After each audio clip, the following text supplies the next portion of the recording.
True story. I was taking the quiver off my son's bow the other day, and it dawned on me that sucker is over 30 years old. It made me laugh enough that I called Drew and I said, hey, what a poor business model, you guys selling products that last over 30 years. He said, why don't you send it to me and I'll refinish it.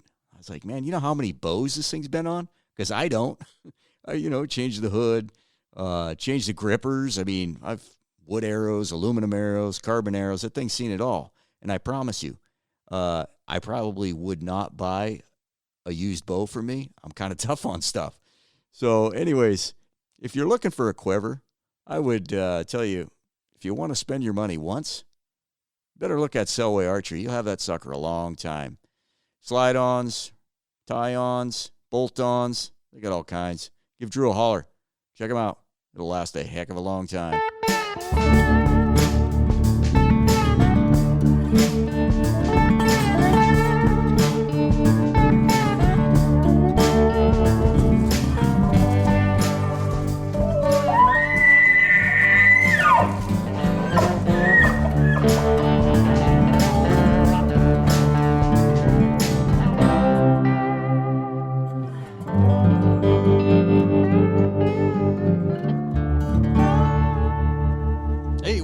Everybody, welcome to this week's episode of the Stickbow Chronicles, brought to you by Black Widow Bows. What's up, Blake? What's up? Oh man, it's sunshine here. It's probably like Texas here. It's like 50 degrees. That's about how it is here today. It's like 56. It's pretty damn nice. Perfect. Almost t-shirt weather. Perfect. I got a package in the mail from Iron Will, and I got some components to mess around with. I'm looking forward to getting after. Oh yeah, you did?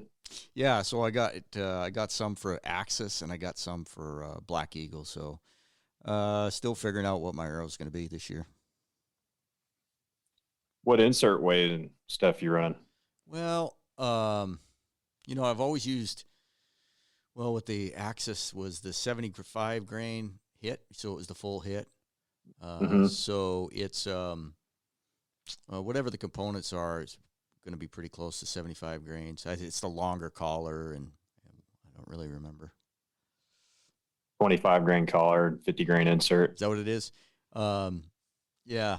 So anyways, he's got them from 15, 25, 50, 75, all the way up to 100. I don't remember what I got for the Black Eagles, and those are the 340s. I was thinking maybe backing down the weight because those 340s were showing kind of weak. So hopefully I got something a little lighter for the Black. I don't remember. Short-term memory. Did you get you some of that Kimsha hot melt? I already have some. I've used that. That was kind of old news. I was not joking. Not new news to you. I was joking that day we were talking about that. Oh yeah. It's pretty slick. I was like, I found a new toy. I'm like, oh yeah. Well, I mean, my experience with the hot melt that I've used in the past is like that boning hot melt or whatever it is, and it gets pretty brittle. Yeah. It's not very strong, but that Kimsha stuff is more like I don't know, it's more rubbery, I guess is the way to put it. It just seems a lot stouter. And on that aoudad hunt, that's all I was using, and it bouncing off rocks and everything else, and never had an issue. So been pretty impressed with that stuff so far. Yeah. Well, this week we got our old buddy Cody Greenwood on. Who's buddy? Nice. That should have been my line. We should have flip-flopped that. No, we had old TradLab on and talked bow designs and things of that nature, just kind of going over pros and cons of each design, all the way from I don't know that we touched on self bows a whole lot, but like all the way from like D-shaped long bows, hill style bows, all the way up to I think we talked about metal bows a little bit there towards the end. So just kind of A to Z bow designs and kind of what you're getting in each one, pros and cons. And I thought it was great because, I mean, a lot of this stuff I didn't know. So people getting into the sport that need to know some of these things and want to know some of these things, I think this will be great. Well, I definitely learned some stuff about longbows I didn't know. We didn't talk about, and I don't know if it'd be his area, if he would be the right guy to talk to, but man, there's a lot of science that goes into the limb. Gosh, I didn't even know what the tapers on the sides are. And it's just a lot of science. There's a lot of bowyers out there. There's a lot of good bows. But a lot, they all perform different. Yeah, and I don't know. I'm typically if it ain't broke, don't fix it guy. So I'm not the guy to ask on stuff like that. I just kind of like what I like, and I know I get labeled as techie at times, and I am in certain areas. But when it comes to bow stuff, I'm usually pretty keep it stupid simple guy. Keep it stupid. Keep it stupid simple. Keep it stupid simple. Keep it KISS simple stupid. is the acronym. Keep it simple. Keep it simple stupid. Whatever. Asshole. Way before this podcast, way before social media, every year I get into messing around with arrows, and I always think, oh, this is it. This is what I'm going to use for the rest of my life. And then come, wintertime and spring, I'm messing around with arrows again. I just enjoy it.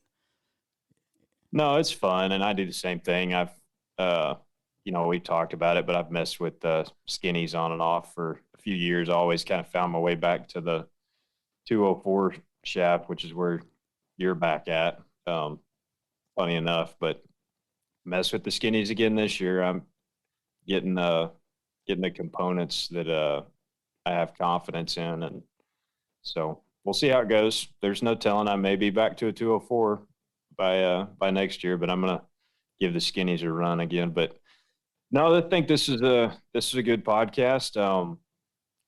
Cody's a real big fan of bows in general. I think he gets labeled as like metal bow guy a lot, and as you'll hear in this podcast, if he's out shooting for fun and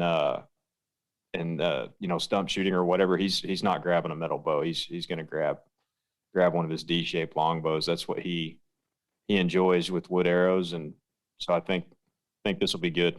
Yep. No, it's we break the plan there and do some BS in there too. Something I forget was super funny in this, but I forget. So, we'll have to re-listen to it. Yeah. You got anything else?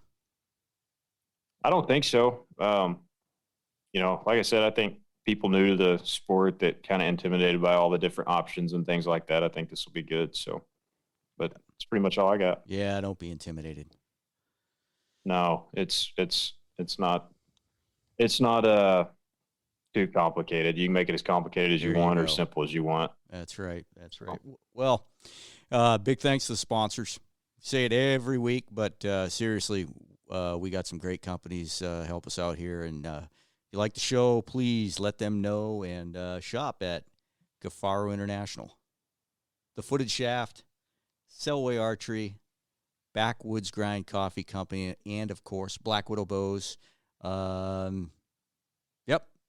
You guys enjoy the show, eh? Let's get out of here. Roger out. Mr. Greenwood, how are you doing this evening? Doing great. How about you guys? I'm good. I'm nuts. You talking to me or Cody? I was waiting for the first shot to be. Yeah, see, that's the kind of crowd we are. We don't know who he's talking to. That's the level of your company. If the shoe fits, put it on, buddy. Yeah, we both accept it. Yeah. Wow, he set the tone right out the gate, didn't he? Well, I figured we had to. We got Cody on. No, I think I'm on Cody's side. Him a little. The hell with you. Well, he could have been talking to you. You don't know. Yeah, it's me and Cody against you, Blake. Yeah, I bet that won't last long. I told you guys, I'm not the devil's advocate. I'm the voice of reason. Cody will trade you for an undrafted free agent in about 5 minutes. Hey, I was not picked last at Foursquare. I'll have you know. Boy, you were definitely picked last at basketball. Oh, dude, I have the funniest basketball story ever, but we'll tell that some other time. I was asked to leave the team. You were because of the shorts in your legs, or? Well, I just didn't. I didn't understand there was no physicality. Like I was kept following up. Are you, I mean, just to make sure, because the last time we were all doing this, does everybody have pants on? Yes. All right. No. Don't You do notice that Rob again. didn't say anything? You say Rob, you see Rob didn't say anything or stand up? Why would I be wearing? This is terrifying. I'm telling you, this is what he does. I'd hate to give any of y'all any more confidence than you've got, so I'm not going to stand up. He literally didn't stand up. All right. Blake, did you ever hear that? I was like undressing in front of my friggin' People. Yeah, that was the podcast. That was probably a year ago. That's whenever me and you and Cody recorded a podcast. Oh, you were that was right before I got on. That was I funny. had was to the point at first a doll and podcast. show people where he hurt me. Yeah. People literally thought I made that up. I'm like, no, he was in his underwear. Unknowingly. Banana hammock. Yeah, it was great. Oh, you guys are killing me. So anyway, now I'm playing catch up from all the running around I did last year. So I've been literally like a part-time job, 20 to 30 hours a week, grinding it out in the lab. And you guys probably see me publish all the bows and Yeah. everything processed. I got a lot more coming in and moving really fast. Just putting, back to grinding it out and putting the work in to try to get good stuff out. You put everything on you got a shooting machine, a Hooter shooter? Yeah. You put everything on that. I've got two of them, and one that I use most of the time. The other one I'll use outside whenever I go outside. But I've got a draw force over here where I can put the bow in there and draw it, and take all the measures. And then I have a shooting machine that's set up with all the chronos. So it's pretty easy now. I can tear down and set up with really good repeatability. But it took me a while to get there. Now, just for the sake of my sanity, could you tilt your computer screen back a little bit? Because there you go. I had it for my stand-up show my pants. Well, yeah, I'm done with that. I'm good with that. As you're speaking, think of how many people haven't had the opportunity to walk into a bow shop and see how a bowyer goes about making bows. As you're saying that, I feel pretty fortunate. I've been in some high-end shops. We're hoping to get to you to talk about different designs. I mean, generally chowderheads like myself, it's a bow, it's a recurve or a long bow, but there's so many nuances in the limb designs and stuff. Man, there really is, and I'm diving in. Go ahead, Blake. I was just going to say, first off, let's talk about the different metrics that you test and why those different metrics are important to Joe Blow bow hunter, or even somebody who's just wanting to shoot targets. So why is you test draw force curve? That's one of the main things you test. Why is that an important number for people to look at? Draw force curve was well established before I came in, right? So I came in and I started looking at what I could leverage, and I found draw force curves were pretty common in Blackie's work and across the industry. And I think how I ended up validating that they were worthwhile is I set up about 6 or 7 bows and had a friend come over and draw them and tell me which ones he felt were comfortable or not comfortable, trying to define a verbal stack and then comparing it to the draw force curve, the traditional draw force curve. And what we found, and it's common knowledge now, but it's, the last basically 4 inches to your draw are really, really critical. And this is a theory. I'm not a coach. I'm sure if we had a good coach on here, they would probably have a better theory. I'm assuming when we're transferring weight to our back, we don't want to feel a stack. We don't want to feel a deep increase or even a deep decrease. We don't want to feel any spikes at all. We want that smooth transition. And whenever you don't have that smooth transition, it feels crowded, for a lack of a better term on my side. Then there's another sensation when you're pulling and you just hit a wall, a hard wall. And if that wall's an inch before your draw, your anchor point, it's a mess. It creates target panic. I get anxiety to get the shot off because it feels tight back there. What actually I prefer, and the new Widow carbon limbs that I have here in front of me just happen to have this right at about 28.5. They bump up just a little bit. So it gives me a nice, almost like a wall. Yeah, I have a nice, perfect 2-pound pull until I get right past my anchor. Then I can feel a little change, and that tells me I'm there to stop. And it's more important than people think, because they look at the graphs, and I usually put up change per inch, which is easier to see. The amount of weight you gain or lose per inch.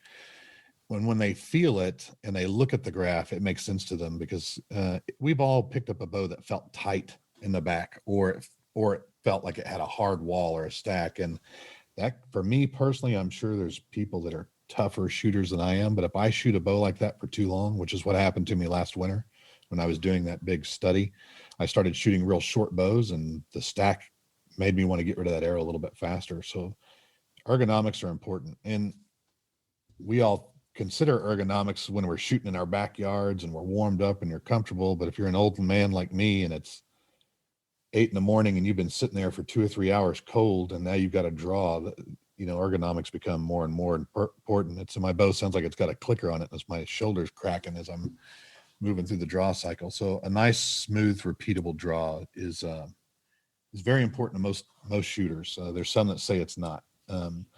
That's not to say, because some people prefer a stiffer limb than a softer limb. Like a longbow will provide you a more linear draw, and technically it's a little stiffer in the back, but it's very, very linear from front to back. And some people prefer that. They get cleaner release, or they just feel more comfortable with that. It's personal preference. But I think that's why draw force to me is number one. And the worst, why I started TradLab, I'll leave the bowyer's, and the bowyer makes great bows. I found out later it was the bowyer's brother that made this specific bow. But when I was young and I didn't have much money at all, and I had saved money all year long to buy my first custom bow. I probably told you this, Blake, while we were hunting or something, but I saved up all year long. I spent $700 or $800, $900 on this recurve, and I got it, and it just stacked like mad. I mean, just stacked like, and I didn't know what stack was at the time. We're talking, long time ago, right? And it stacked crazy. It didn't shoot well. The shelf was really, really low and into my hand. And I had gone to Compton's in Michigan to get it. And it just, when you put that much money into a bow and you've saved up all year long, and then you get it and you're completely unhappy with it, but you followed all of the suggestions and recommendations that were on Trad Talk or Archery Talk at the time, it was just a real bummer to me, because then you take a 40 to 50% bath on it when you sell it used, right? And that scar had always stuck with me. When I got done and got to a point in my life where I could do this, that was really the main reason. So they can't go to an archery shop and pull these things back and shoot them, but they can at least go to the website and see it for free and get a feel for it. Hey, I got to stop you there. What you just described is exactly what I'm talking about in the intro about Black Widow. I spent $800 or whatever on a bow, from a reputable bowyer, sight unseen. And when I got it, holy smoke, stack, ugly. I mean, that bow, I couldn't get rid of it fast enough. And I took a bath on it. There's nothing more disappointing. And it even, I think, as TradLab, I think I've bought 2 bows that just floored me in terms of it doesn't happen very often, but when it does happen, man, it's terrible. So I'm not trying to sell any specific bow. I'm trying to make sure, and I'm not trying to influence people as to what they think should be important. I genuinely ask them questions, and when they give me their genuine perspective of what's important to them, I don't try to change their mind, and I try to point them in the right direction. But ergonomics, I think, are underrated in our world, because you don't always get to draw and just let go right away, right? And in our world, you've got to draw and hold. You've got to have that smooth transition to your back, and hunting in ground blinds or weird angles, I think it's really, really beneficial. Well, when you talk about ergonomics, that applies to, we can kind of roll that into, whether it be a handle design, is comparing like an ASL style longbow to maybe a hybrid longbow with a more, right, recurve style grip, or, kind of go into that for a minute and kind of give the pros and cons of each, different bow design. Okay. So I have I'll step into my TradLab character that doesn't have a bias, but before I do, I have a bias, and I like old school ASL longbows a lot. So that's my personal bias, but they're also obviously more difficult to shoot. But I'll It's a great question because longbows are confusing because there's so many variants of longbow. There's your R&D longbow, which I think today that's reflex and deflex in the limbs, right? When today's modern people think about a longbow, when you think about a Bob Lee or you think about a Black Widow PL, those are R&D longbows. That I've got my PL hanging on the wall here, and it's got big arcs in the limb, right? I can see the curves of that limb. And those R&D longbows, the Widow doesn't give up much. I mean, I'm talking 2-3 feet per second, maybe. So when you say big curve in the limbs, is that unstrung? Yeah. Okay. Sorry, unstrung. Okay. Yeah. Yep. Good point. Now I'm looking at them on the wall here, and I have everything from ASLs to mild R&D and the R&D. And the R&D have that, predominant curve. And that's a great point. When you string it up, it strings into a D, and the shape of a D, which is what, we all, at least those are the lines that I really enjoy looking at. But they do that, and it gives you a nice quiet bow because you don't have the string slap.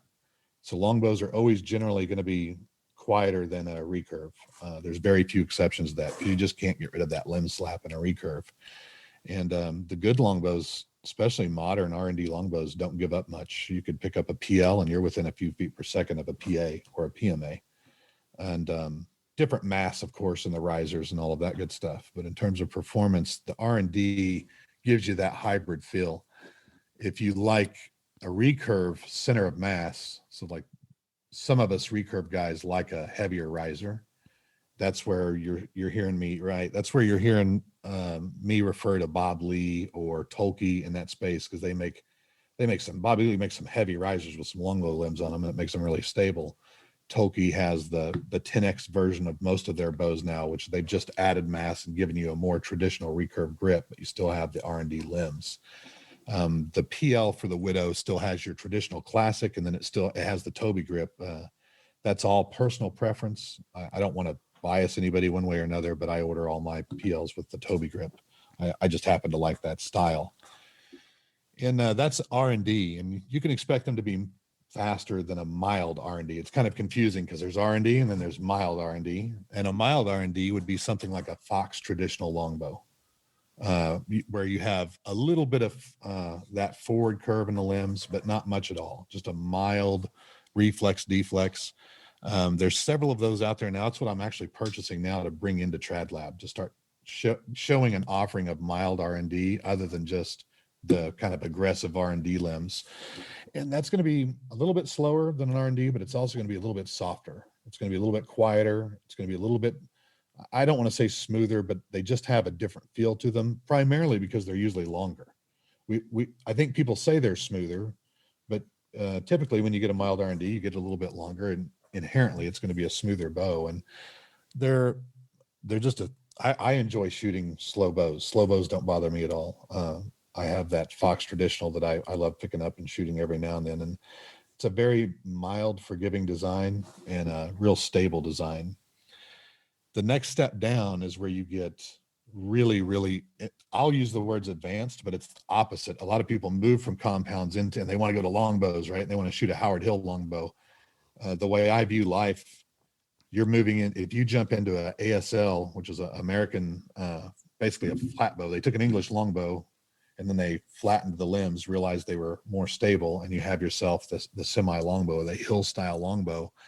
And that has flat limbs. It has straight limbs. They can be forward set or string follow, but just to keep things simple, you don't have that R&D, and you have typically heavy limbs and a really light riser, which makes for a bow that's really easy to, the technical term is moment of inertia, has a really low moment of inertia, really easy to torque those bows. And they're also tillered a little bit different in that one limb's longer than the other. So whenever you're handling an ASL, you actually need to heel the bow, and you put that pressure way down here instead of up here. And it's an extreme broken wrist that you shoot it with. And down at the bottom of your thumb pad for those who are listening, is right. What he's saying. And it breaks my heart because people will give them, I love hill style bows. I really, really enjoy them. And people will go try them and they're like, oh, I hated it. And if you try to shoot it in the throat like you would a recurve, you're going to get a terrible shooting bow because those limbs will be offset. You know how we control tiller with our grip and our finger pressure. So the hill style bows require you to make a really, really perfect shot. But it's a weird design because there's a lot of people that believe it's more accurate than a recurve or an R&D longbow. And I don't know that it's definitely not as forgiving, but and it's definitely not as forgiving, but there is an odd pattern that I see when I'm shooting one. I've been shooting one now for about 2 or 3 weeks nightly.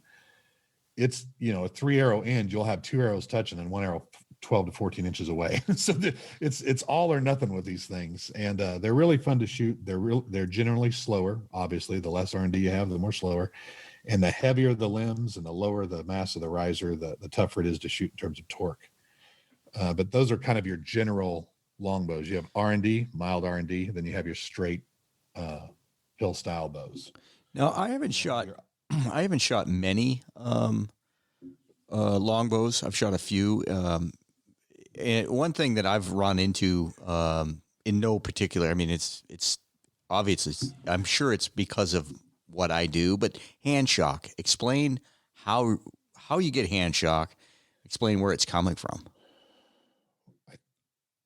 Well, I mean, some bows just have hand shock, right? I mean, more than others. By design, a hill style will have more hand shock than another bow, but there's always an if, right? If you control the timing of that limb by shooting it with a broken wrist and by repeating it, you won't get it as bad. You'll hear people say, I want to keep my fillings. I don't want to shoot. It makes your teeth click. It's such a hard. Those are people that are grabbing that bow up high. That's what I did. It'll I thought it'll freaking rip my shoulder off. It feels like your mom hitting you. It'll make your teeth click. I mean, it really will. So you want to heal that. And then when you heal it and apply the right pressure, it's not near as bad. But basically what you have there is you have, remember the old compounds when we had to time our cams all the time? You've got your limbs out of time, basically, when you're playing with that. Whereas a recurve, you don't really have that problem because you have that deflex and you're in there, and there's really only one way to do it. And you have even tiller typically, with slight offsets for your shooting style. But that's where the Howard Hill bows really get a bad name, is in that bump that they give you. There's a few models like the Tolkien Super D, which is an oddball because it's tillered like a hill style bow, but it's got slight mild R&D. So you still have to hill it, but it gives you a little bit of a performance, and it has a slight little bump to it, but nothing that gets my attention. I hope I covered that well, but that's a really good question because it's confusing as heck. People want to get a longbow and they'll look at one and see how slow it is on my site. Like, I'm not going to get a longbow. Well, you can go get a PL that's right there next to, a lot of recurves. Well, I know me being a recurve guy and liking a heavy riser and a heavy mass weight bow, there's really only a couple of longbows that I've ever touched that I was like, I could shoot this thing. And it takes I want some mass in the riser, and I've picked up a couple of hill style bows, and for the life of me, I can't figure out how anybody could hit anything with one of those. So it's really frustrating at first. Yeah. More power to you if you can, because I'm certainly not one of them. The grip to me feels like I'm holding a piece of PVC pipe or something. If you worked on it for a few days, you'd figure it out. You're a good shooter. You got a good bow arm, and that's the telltale sign. I actually thought I haven't told this story because I lost, but when I went up to hunt in Texas and Snyder was there, I took a D-bow with me, and my plan was to, we'd go stump and we weren't shooting. And I'm like, I know Snyder's never touched a D-bow. I'm like, I'm going to light his ass. I'll get him out where he doesn't have his bow and all we have is this D-bow and some wood arrows, and I'll beat him stumping. And really all you need is a good bow arm, right? That jerk took my D-bow, never touched a D-bow in his life, shot it dead center. We were shooting at yucca trees. Give me my damn bow back. I'm not stumping with you. But that's my experience with him. Yeah. If you have a good Did you listen to Rob's story with him? Stupid. You probably haven't got to that part yet if you've only listened to half of it. Oh, you haven't heard that? Yeah. That sucker picks my bow up. And I heard that. I listened to that one. Yeah. Sucker.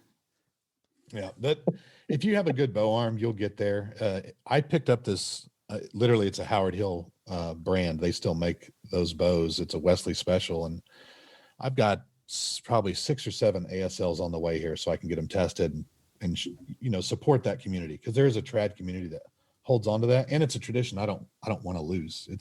It's a really strong part of our tradition. And the first 2 or 3 days, man, I was was struggling because I was like high plate groups I get 19 yards in here, and I couldn't figure it out. And then I started slowly putting my shot back together, and now I can keep them. I've got a softball size group sitting over there right now, but if I get twitchy at all, it's not out 3 inches like a PMA. It's out 12 inches. Now, you just have to love them for what they are. So what about, explain a hybrid longbow. What is a hybrid longbow? I think when people say hybrid, they're just talking about an aggressive R&D longbow. Like a big stick. Like the which one? The Gremlin. The Gremlin is an extremely aggressive R&D. Big Jim's an aggressive R&D.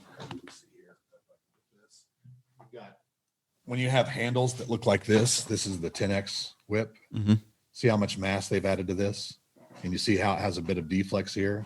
And then you can see how much these limbs curve. This thing shoots almost like a recurve would.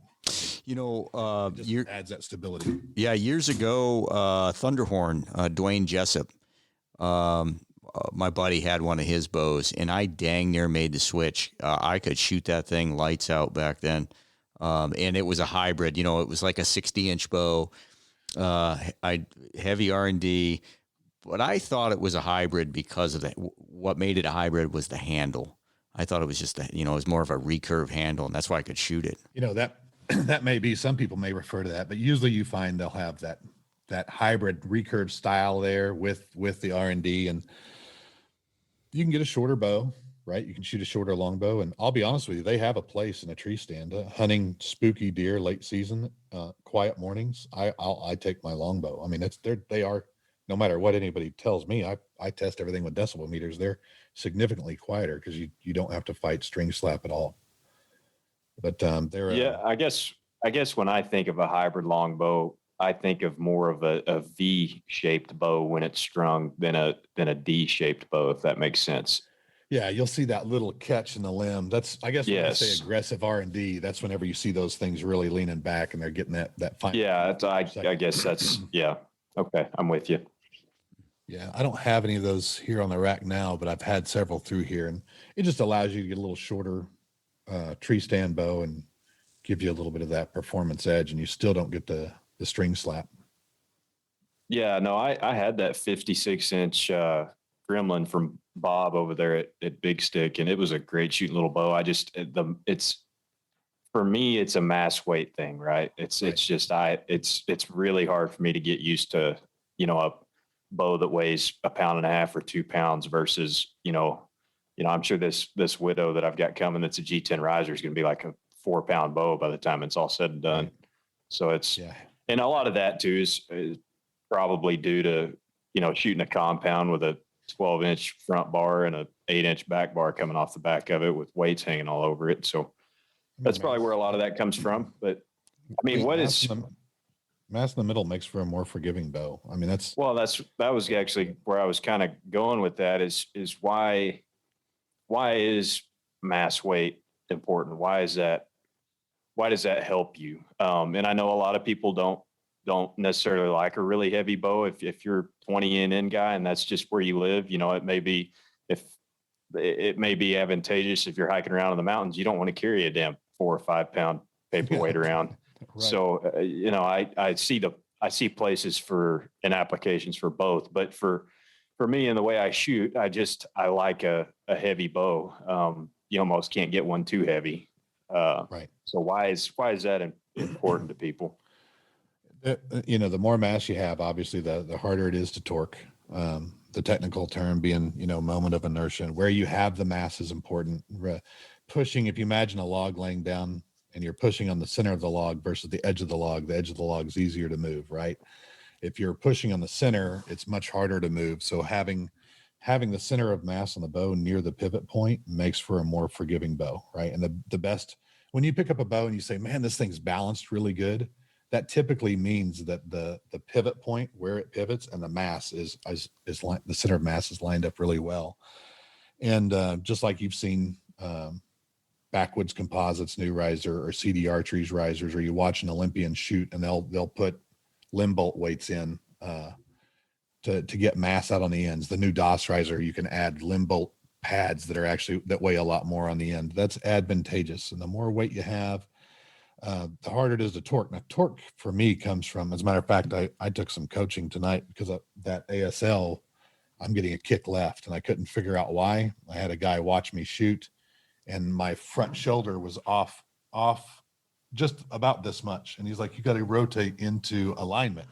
Me being out of alignment just a little bit and having my string hand out of alignment with the arrow was torquing that little bitty lightweight bow at 19 yards. Now, if I go pick up my Widow, which I just ran a test on for, 4 weeks, I've been shooting it steady. I never would have seen that. I didn't even know that existed. But you pick up that little bitty lightweight bow and it shows you every tail. I think I posted on Instagram a week or two ago, the little sensor here that shows you the little $150 widget that shows you your shot, that it'll show you your float and if you're torquing. And I had a picture of the Howard Hill bow and I said, just buy a Hill bow. It'll snitch you out every time. And it's easy to torque because it's lightweight. Yeah. And I guess that's basically what I've always told people when they've asked me is it's just easier to, forget the word that I typically use, but it's just easier to whip that thing around whenever it's lightweight. Whenever it's heavy, you're not going to be able to manhandle it around whenever if you're nervous and you grip your bow a little bit more or something like that. You're not going to be able to. Right. You pluck that thing. You pluck a nice deflex bow that's got mass. You're going to be off, 2-3 inches. You pluck a Hill style bow, which again, I'm not talking down on these, but I don't want them to go away. I want people to shoot them. I love them. But if I pluck that Howard Hill bow, it's 11 inches. It's just a little bit more sensitive. Well, and I mean, I don't think it's necessarily talking down on them. If anything, people who shoot those bows and shoot them well, it shows you how consistent those folks are. And yeah, it really very, does. very impressive because it's, something that obviously probably took them years and years and years to get to that point. And, that's for me, the mass weight too is holding steadier at full draw. There's kind of a sweet spot in there. If you get too much mass weight, the bow's so dadgum heavy that you can't hold it on target. But if you don't have enough mass weight, that point will float around a lot more. So, right. Here we are. Big thing. Here we are, a couple of recurve guys talking longbows. Well, they have. I mean, they're fun to shoot. They definitely have their place. I would say so. My buddy Mike, he shot a longbow since he just switched to a recurve. I've known him for 20 plus years, and he was shooting a longbow. To me, it would seem difficult to bounce around between bows. You see some people that shoot a few different recurves, all the time. But with a longbow, it just seems like you got to marry to that thing. I've seen some really, really good shots with longbows. Yeah, and if anyone knows the downside of that, it's me. Having to test different bows wrecks my shooting. And I learned that more last winter when I was down here, literally just shooting 300 round after 300 round after 300 round with 58-inch bows, right? That were terrible designs, and then all the way up to 74-inch bows. But sticking with one bow is, I think any wood bow, you need to stick with one bow. That's why I personally like the look of one pieces, KBs, PAs. I have them. I love them. But if I could just have one bow, I'm going to take down so I can have light limbs and heavy limbs, and I still have the same feel.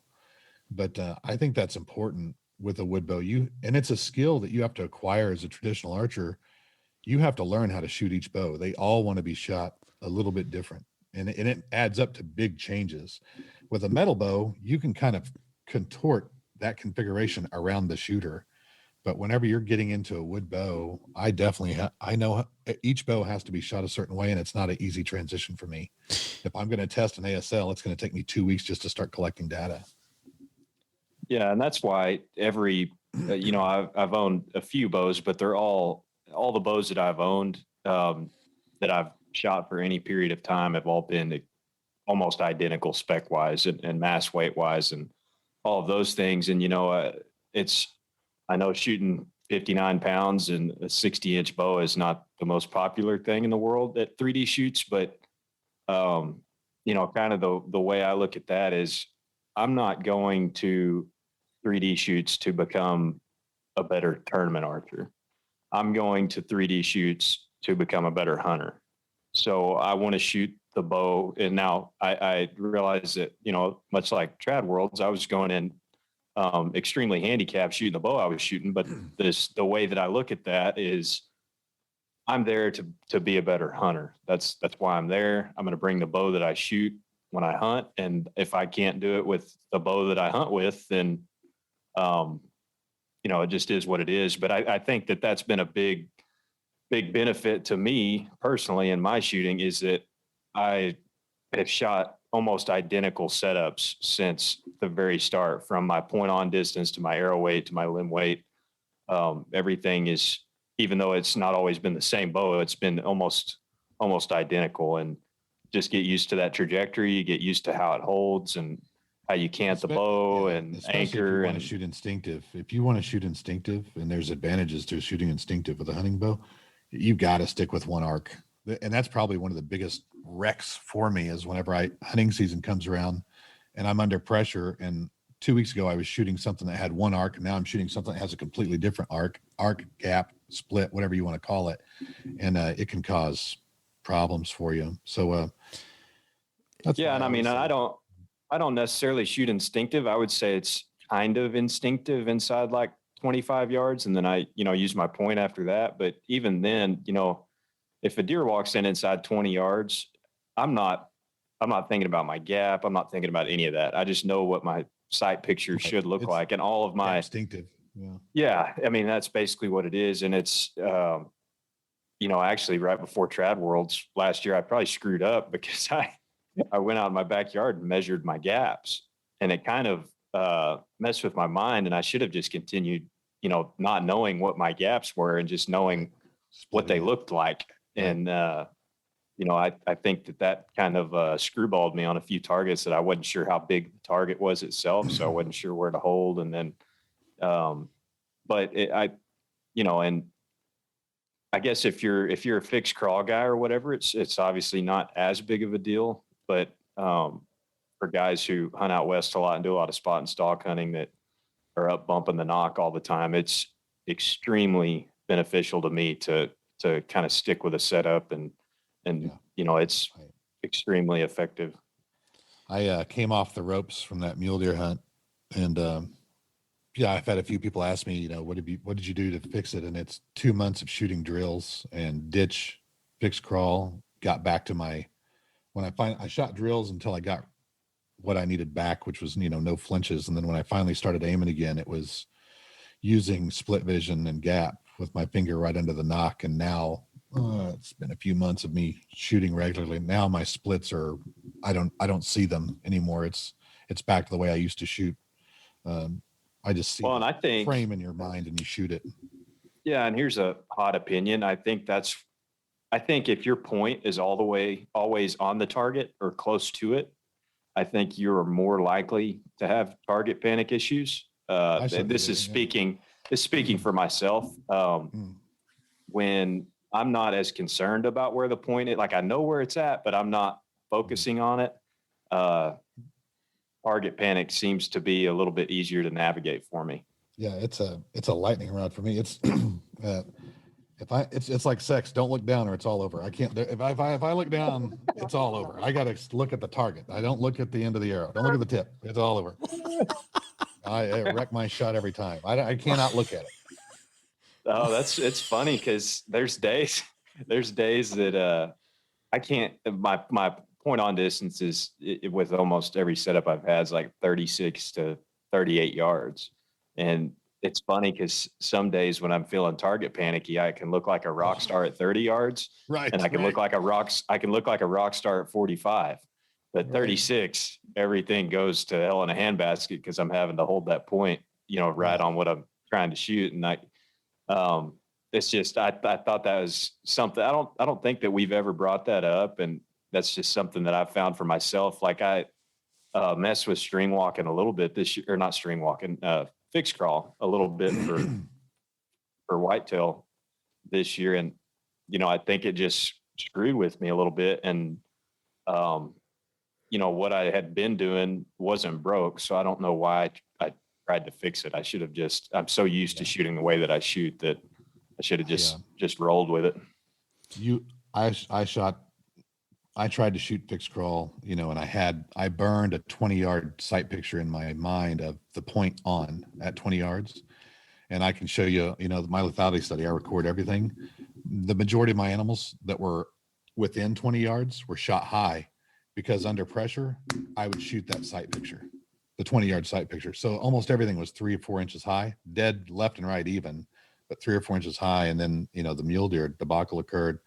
I am a firm believer in, you know, that gap and developing that sight picture so that it's gap distinctive and intuitive under pressure.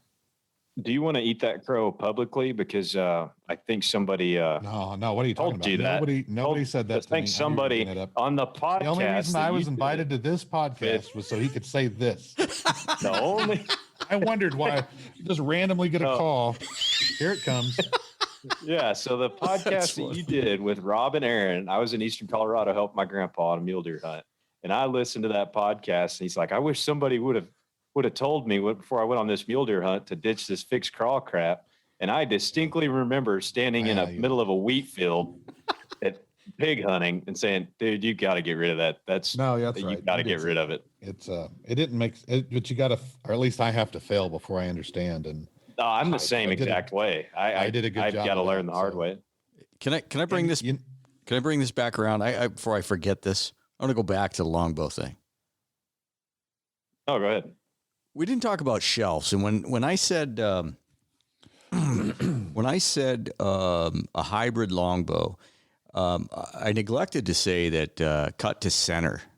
Does that play into what is considered a hybrid longbow? That is the I don't know. Is that the definition? Oh, that was a question. I don't know, but I don't know. You know, most of the R&D longbows are cut to center. Most ASLs and mild R&D are not. And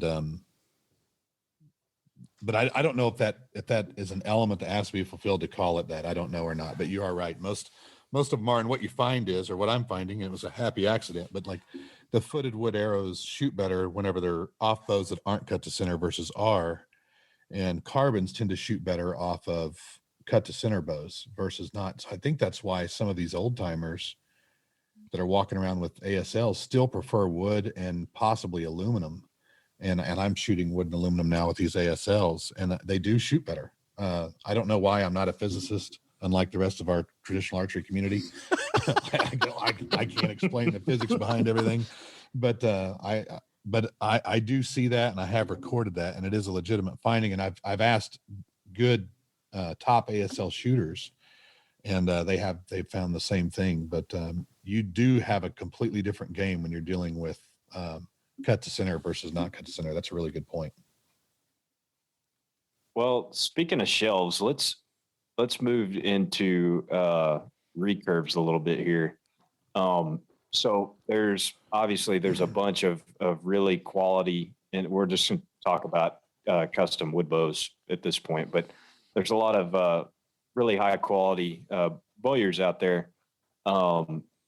Just off the top, if you're a guy who shoots off the shelf and likes to shoot off the shelf, this is just from my experience of shooting off the shelf, which is very little, but not all shelves are created equal as far as forgiveness. So if you've got a really big, wide shelf that's pretty flat, I can't shoot off the shelf on bows like that. I just flat out can't do it. I get contact and I get knock high issues that I can't get rid of.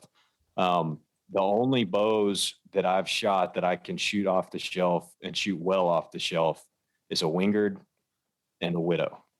The only two bows, the only two recurves, and I'm not saying there's not a bunch more, but you can go look at a Widow or a Wingard and look at the shelf and see the difference between that shelf and something like off of, I don't want to throw an example out here, but something that has a really wide, flat shelf. What are you giggling about? I was just making sure you don't say anything that rhymes with bear.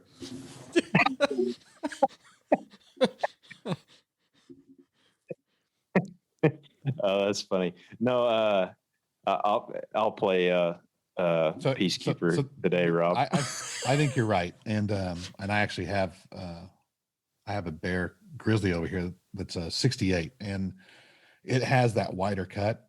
And my cheat, actually, the Tolkien does too. My cheat on that, actually, I have them sitting right here. Every time I trim a tab, I keep the strips of leather, and I have shoe glue that's probably laying around here as well. And I build those shelves up with a little strip of leather or toothpick, whatever you choose. I like leather and shoe glue. And I give myself just a little bit of a lift. And because what I don't want is someone that's just purchased a bow and now they think they have an unshootable bow. You can modify that shelf, and great world-class bows can do better with modified shelves. Putting a little bit of a raise under that shelf. I think if you go watch Masters of the Bare Bows 3, Rod Jenkins was showing us this, in 2008, 2009, getting that little bitty lift right above your pivot point. Just so you can see how I modified the Tolkien here. You see where I have a little bitty lift right above my pivot point? Yeah. I just created a rise in my shelf right above where my hand pressure is applied. And that makes even the best longbow or recurve, in my mind, more shootable. You're talking about a 16th or an 1/8 of an inch lift just to give it that little bit of a clean clearance. And you can take a bear that has that 90-degree cut, do the little toothpick trick, and man, you gain so much shootability out of it. Well, I mean, that's the same reason I went to a weather rest originally, because of the shooting off the shelf issues. And, now I won't shoot anything else. It's just what I like. It's extremely clean. No, and right. I've got a couple of bears, and they do have the very 90-degree shelf like you're talking. But I thought the reason they had that was because they were designed to use the feather rest. And I used that feather rest, and I was skeptical, but man, I'll tell you, never had it. And I was shooting skinny carbons off of them. I never had any issues ever. I carried an extra one in my pack, just, like in the backcountry. I'm always afraid of like losing one or, falling off, but I've never had a problem, and I always got clean flight. So I guess I just assumed it was because they were built for those. Well, and I've heard that too. I've heard a lot of those older bows that were the shelves were cut that way were actually made they were cut that way to shoot off a rest. So I guess that's a good point. And Cody makes a good point too, that if you've got a bow like that doesn't mean it's unshootable. That's not what I'm trying to say. I'm just, you're going to have to make some modifications to make it as forgiving as a shelf that's really radiused and rounded and has a good high point on it, I guess is right. What I was trying to get across there. But no, I've went to a weather rest exclusively now, just for the simple fact that it is a lot cleaner. I can pluck the string and not get shelf contact and things like that. And it's just more forgiving. There's no two ways about it. And the reason I like the weather rest is it's pretty much bomb proof. You can put Teflon tape on that thing and they last, pretty long time. And is that the black? I've never had one. Is that the rubber? Yeah, it's just stick on. It's as simple as it gets. And, I've got a little mark on my riser to mark where I have it. And if something ever happened and I need to replace it in the field, they cost like, I don't know, $1.99 or something like that. And I just keep 2 extra ones in my pack. And I actually peel the adhesive backing that comes on them. It's pretty thick. The thick foam adhesive that comes on the back of them, I peel that off and put really thin double-sided that Scotch mounting tape on it, and it sucks it into the riser closer, so you're not bumping your center shot out so much. And that Scotch mounting tape's solid as a rock. I've never had one peel off or start to peel off or anything like that. But no, I just that was fresh on my mind because actually Cody and I were talking about that earlier today, I think. And if you're having issues shooting off the shelf, try what Cody mentioned, or if you're not opposed to it, stick a weather rest on there, and it's made a world of difference at times for me, I know. And you'll be able to hear it as well. The reason I keep this stuff handy, I'll shoot a new bow and I'll hear, you'll get to a point when you shoot enough, you'll hear that contact and you know what it is. It's that arrow. Some guys, they'll message me and they'll have trouble bear shafting with knock high. You see those guys that torque the string, and when they let go of the string, that string untorques and pops that shaft off the riser. A little bit of lift Yeah. So that weather rest, say, boom, you can bear shaft now. It's an immediate fix. Yeah, I torqued the string, and I think that's why I have had issues shooting certain bows off the shelf. But I mean, good news is I torqued the string very consistently. I lack some flexibility in my upper body and stuff, so it's hard for me to get my string hand rolled over like it should be. But no, weather rest fixed all my issues on that. But now, what's that string torque what's gonna happen when you get those carbon limbs from Black Widow? And I knew you were going to ask me about that. I've got to present that. I just finished that study like 2 days ago, and I've got to present it to them next week. Well, I wasn't looking for. I was asking Blake. I mean, what is he? I guess. Okay. I thought you were asking me for the results. I'm like, it's great, but I don't want to talk about it. No. I was just throwing out hypothetical. I mean, if you're torquing the string, what is that going to go away? Do you think with the carbon? I think it'll lessen it. And Cody, you can chime in. I don't think I'll be able to torque the string as easily, and I think that it'll recover from me torquing the string a lot quicker, if that makes sense. But I think it'll pull the string back to center a little bit faster, and I think it's going to be. He won't even look us in the eye now when he's talking. Because I'm going to get in trouble because I'm terrible at keeping secrets. All right, so just move along. It's beneficial. It's gooder.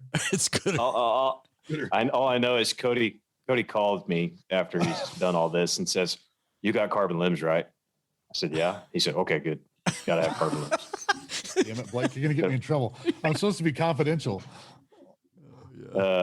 He sings like a canary. I do. When it's good, I do. It's hard to, but yeah, you can see a difference. I'm excited to show these guys. I think I've got some stuff that they haven't found yet, because I've this big cold spell we had, I was throwing these things out in 5-degree weather and bringing them back in, cracking them up and shooting them. And I think I've found everything there is to find, and they've got a good story around these that hopefully they can share, hopefully to you guys. But there is something to be said for stable limbs. There's also something to be said for limbs that are too damn stable. I have found Olympic ILF limbs that are so rigid that they don't, a poor shooter like me, 250 and a 300 score or under, I'll be honest with you, I shoot some of my best scores with $250 limbs, WNS, those cheap SF Elite style limbs.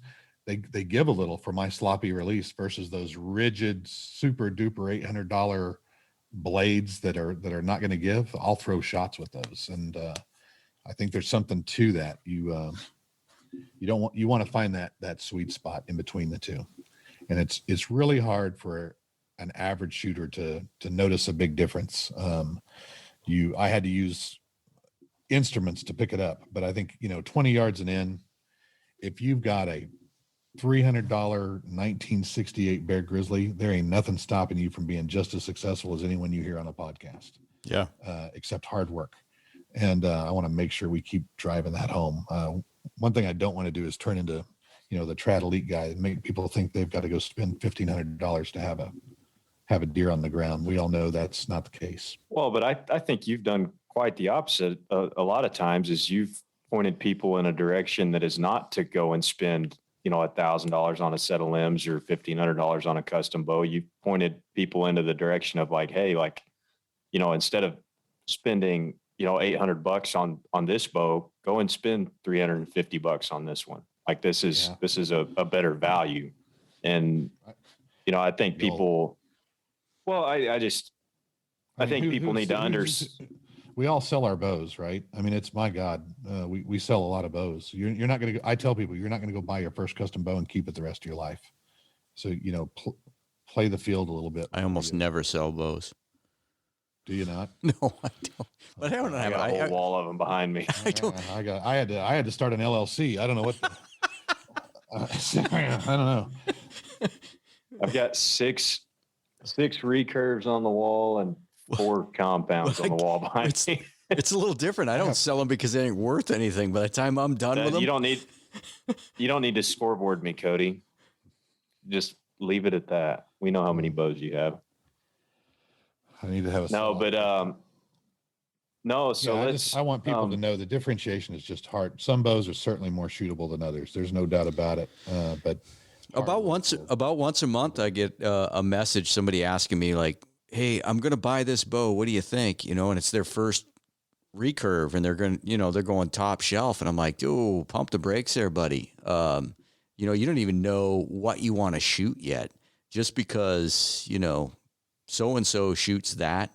That's right. That's right. Man, yeah, I don't know that everybody. So and so's probably paid to shoot that, so they have to remember that, right? So Black Widow has a try it program where you can bring it home and test it before you buy it, and there's Compton's has shoots where I don't know if people realize this, but when you come to a Compton shoot, bring your arrows because everybody lets you shoot their bows. Every booth, any bow, you can walk up and say, "Can I shoot that?" And those guys behind the booths will let you shoot their personal bows. It's a big benefit to go to those events and just handle everything. That's your best option.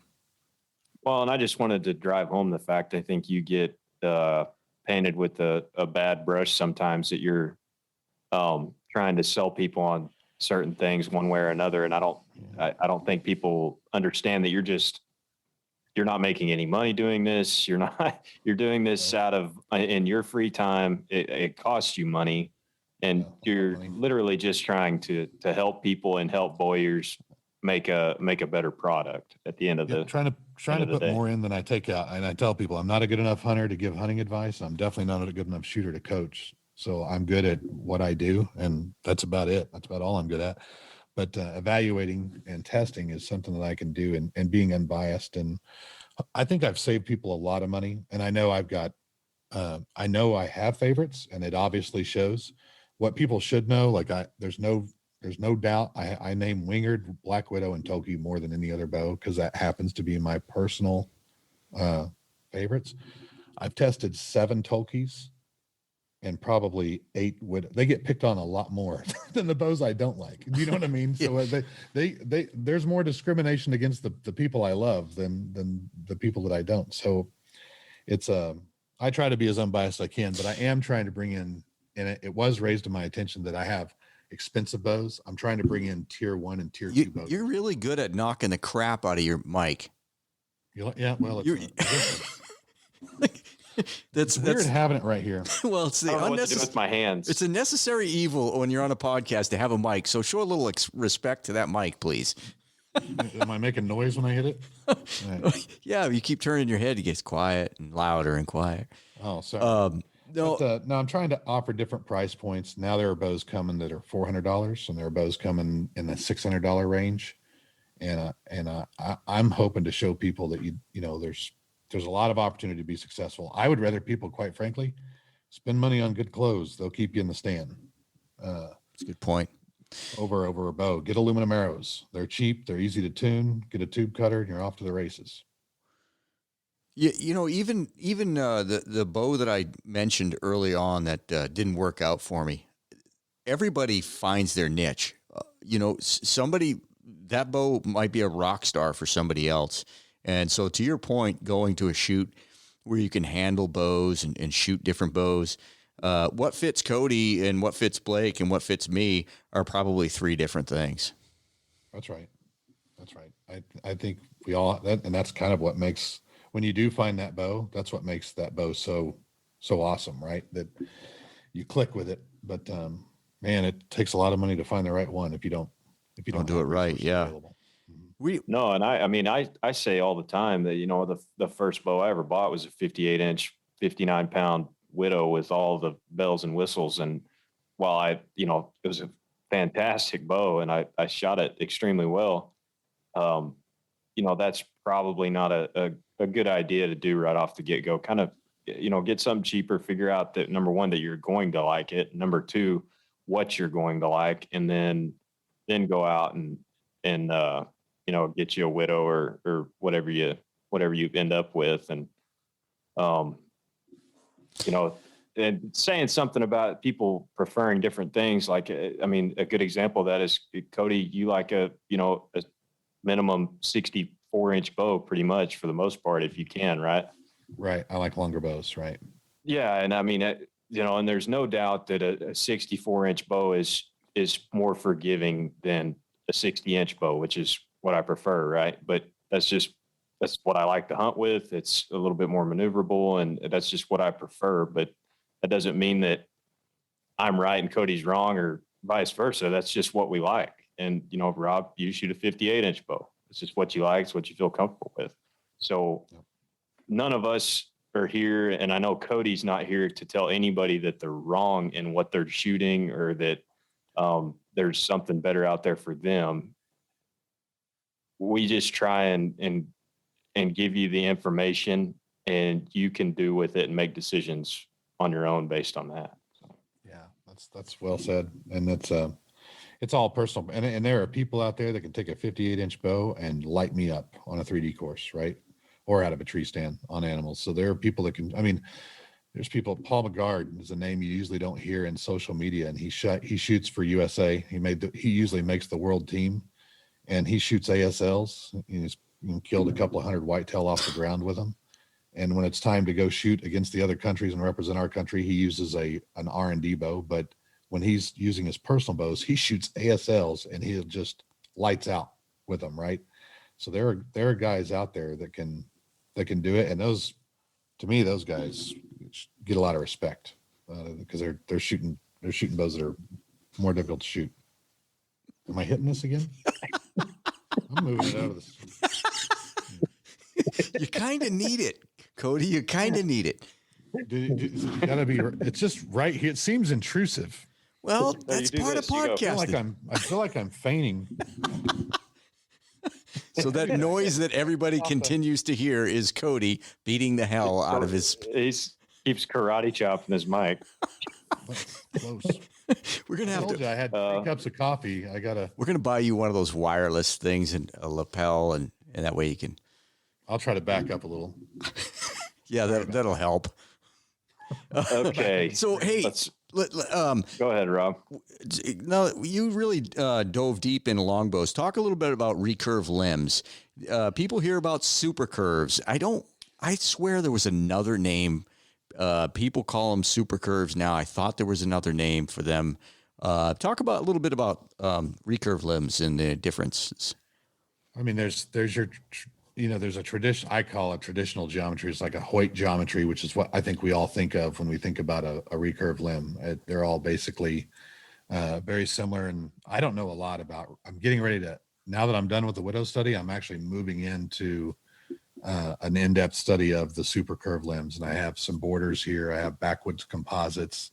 I obviously have UCAs. I've shot those for a while. The additional curve, I guess they came onto the surface when carbon was made available, and they get a little bit more rigid limbs, and they give you more speed. There's no doubt about it. And I think through trial and error and just continuous improvement over the years, they become more and more refined to the point where now we're starting to see them podium a little bit more. So they are shootable. Where 5 years ago they said, people said we'd probably never see them win big competitions, but they do, and they do make good hunting limbs. But people have to remember, and what I try to tell people, when compound crossovers come over, they're always concerned about lethality. It's just the nature of the beast, right? They're used to shooting 350 feet per second bows. What's the first thing they look at? Speed. Yeah. Longbow shoot. Yeah. And they're drawn to those aggressive limbs. And just like anything else in life, if you're driving a Ford F-150, it's easier to maintain than a Lamborghini, right? Your parameters of which that thing can be operated are much wider than a refined, race car.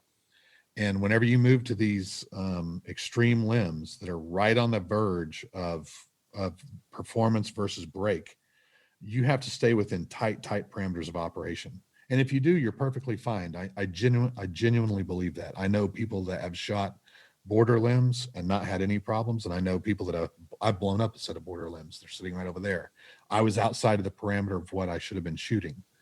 Talking about grains per pound, is that what you're referring to? My brace height was a little bit higher than what they wanted. And okay. So bottom line, I don't want to talk bad about one or the other, but you just know that if you want to chase that speed, you're going to pay for it in the parameters of which you can operate. And you're right. The odd thing is you could just take a traditional bow, shoot a light arrow, and you may be just as fast. I don't know if we're talking competition, but you can't go real light on some of these limbs. On some you can. Uka VXs, I've literally strung mine up and blown the string off of them, dry firing them over and over and over and over and over. Seriously? Yeah. When I tried to break VX and EX1s, early VX, and they're tough as nails. I mean, there are a lot of carbon there, and there's not much you can do to hurt them. There's some other designs that you can hurt them really easy. I try to steer people away from that. If you're dragging your stuff through brush, you're dragging your stuff up a tree, and you're catching those limb tips, we've all done this. And you're pulling you don't want your limb tips fluttering around, and you don't want to be dealing with potential failures. So you do get more speed, and there are people that shoot them very, very well. So you can't say that they're not shootable, but they come with a price, and that price is usually around the parameters of which you can operate them. String material, you have to stick with Dyneema. You have to run a very specific brace height. You have to run a very specific arrow weight, and to keep them healthy on the border side. And what I try to tell people, and you're going to see me, the lethality study, of course, I shot Uka VX, $1,000 limbs, metal riser, top of the line arrows. Next year, I'm going to be shooting a wood longbow, really slow, heavy wood arrows, right? The other end of the spectrum. And I'm not expecting to see a big difference in lethality because it's here. It's not in the bow, as we all know. Any trad archer knows that we have more of the shot than our equipment does. So I try to encourage people to go the opposite way. And I don't want to keep bringing up Widow, but I guess this is the podcast where we can do it. If you actually look at how Black Widow's limbs designed, it's designed, they could make their limbs faster. It's designed to be tougher. That hex cut and more surface on the back where most of the stress is on their limb, that's why they design it in that way. I mean, their limbs are tougher, and they're designed to be more robust versus fast. When you talk to them about getting faster, they act like they didn't hear what you just said. Because I brought it up as I'm doing this study. They don't even acknowledge I just said something. They don't want to. They're gonna err on the side of tough limbs versus hyper fast limbs. So you've seen me probably get in debates online when people say, "Oh, my Widow is slow." Well, for an 8 3/4 inch brace height, and for limbs that you could bash rats with, and put them back on your bow and shoot, you get a lot of performance out of that bow. Now, it's not the fastest by any means, but now when people talk speed in recurves, what are we talking? Like if you take the middle of the road, 80% or 90% of the recurves on the market, and you're shooting 9 to 10 grains per pound. I mean, is there a 10 feet per second difference? Yeah, I think if you're asking like for what the differentiator is, if you go EX1s over a traditional limb, you're talking 10 to 12 feet per second difference, which is a big difference in terms of, that's a big step function gain. Which I was just going to say for people like me specifically, like I don't care. I want my speed to be what my speed is. I don't care what my speed is. My happy home is between 170 and 180. So if I'm getting extra speed, I'm going to roll that into arrow weight. Right. I don't want the extra speed. If I'm going to take any kind of performance gains, it's going to be in my arrow weight. I'm so used to shooting the same speed. But anyway, finish what you were saying. No, that's a great point. So that a 10 feet per second jump, to answer that question, is big, right? So when people ask me about performance and they're on a budget, I point them to Uka EX1 because it does give you that 10 to 12 foot per second gain. When you get up to the next step, like the VX, you get another 8 feet per second, or backwoods composites, you're picking up some speed. But when you go back to just a traditional geometry, if you could see, I never offer side-by-side comparisons because I don't think it's healthy, but it's not hard for someone to just go from page to page on my website. You're talking about a few feet per second differentiating these things. No normal archer is going to go, man, I would have had that 180 class mule deer if I would have just had 3 more feet per second. That never happens. And so we tend to argue over things that are easy to argue about, but really from a practical perspective. Yeah, I guess my point was, I'm I'm assuming that there's just not, and again, I'm a traditional guy, you know, wood bow and the bows you're talking about. I'm going to mess around with my arrows and stuff just because I enjoy it. But do I really think I'm going to gain that much? Not really. I mean, the last 4 kills last year for me were with the slow Debo. So 134 feet per second and a 3/4 pass through on a doe, 3/4 of her body passing through, pass throughs on javelinas. I mean, the 100, even me, I was drawing back on that doe. It was the first doe I'd shot with that configuration. You go from Uka VX to 130. And I thought, my God, I hope this goes well, because she's quartering to me and I've got to get through the scapula, and, it blows through, and I'm like, my God, it's not really about the speed. It's about the momentum. And I'm convinced of that. And I'm also convinced that if you're a new shooter, slower arrows, I shouldn't say this like a fact. I believe this. It's an absolute opinion. I learn faster when the arrow's slower, because when I can see the arrow fly and see the arc of the arrow, I tend to line up with that bow a little bit faster. It's imprinting in your brain, you think? Is that what you're saying? I think, but I'm really speaking. I'm the last person that should say that, because I don't know. I'm not an expert in that field, but for me personally, I like a little slower bow. I'm gonna add arrow weight moving forward. Well, having said that, I don't think you shoot a 700 grain arrow if you're going mule deer hunting and 40-yard shot. You got to use your brain. That was going to be my next point. Is if you're whitetail hunting 20 and in, obviously speed is it's very much secondary to sound, number one, and momentum. But you're going on a spot and stalk hunt, or an elk hunt, maybe where it's more open country or something like that. Rob, you can.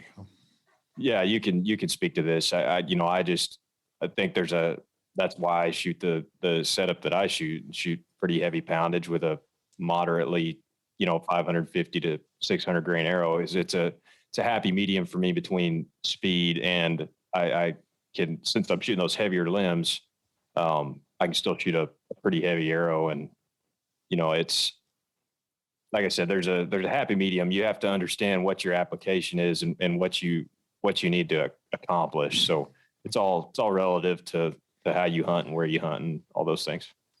And I think there's trade-offs in every choice, and I don't think there's a perfect choice. I know if you were the type of person that had the opportunity to hunt everything from whitetail to mule deer to elk, having one setup is a smart choice, right? If you're a guy like me and 90% of your hunting is 15 yards, well, I'm not even going to say 20. Most of my whitetails are 15 yards and in. There's no reason not to go with a heavy bow as possible, or heavy arrow as possible, and keep it quiet. But no, I think I'd like people to worry less. I've had people that'll write me, and they're kind of, I don't want to gear shame a single soul. I don't care if you got $100. I got a Ben Pearson over here that I had when I was probably in the 6th grade.